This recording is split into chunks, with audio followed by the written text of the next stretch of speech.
cigarette prices, clean indoor air laws, and prevention spending. What would happen if Missouri changed these things? Take the state cigarette tax. If Missouri increased its tax by $1 per pack, it would still be lower than the national average, and cigarettes would still be cheaper than in 22 other states. But that extra dollar per pack would mean over 39,000 current smokers in Missouri would quit. Another 60,000 children would be saved from becoming addicted smokers. It would also raise close to $323 million. And it would save the state $1.4 billion in health costs long term. What if Missouri had a statewide clean indoor air law? The impact would be immediate and would benefit smokers and non-smokers. Studies show that within weeks of taking effect, clean indoor air laws reduce heart attacks. Lung cancer rates also drop as more smokers try to quit. And what would happen if Missouri invested more in preventing smoking and helping smokers quit? Nicotine gum and patches that help smokers quit could be made available. Businesses that break the law and sell cigarettes to kids could be caught and punished. Other states have done this, but Missouri hasn't. That could change. How much would these steps reduce smoking in Missouri?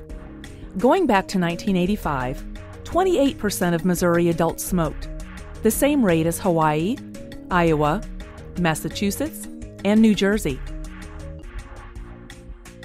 In the 25 years since then, Missouri has done little.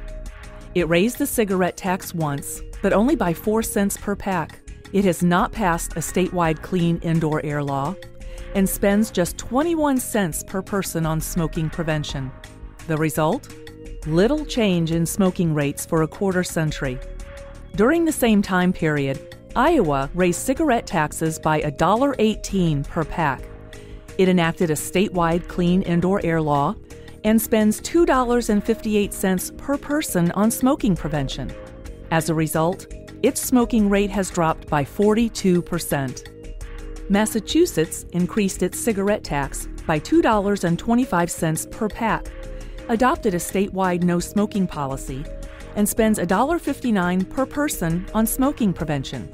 Its smoking rate has dropped by 46%. It's the same story in nearly every state. They've done what Missouri hasn't and cut their smoking rates by 30% or more.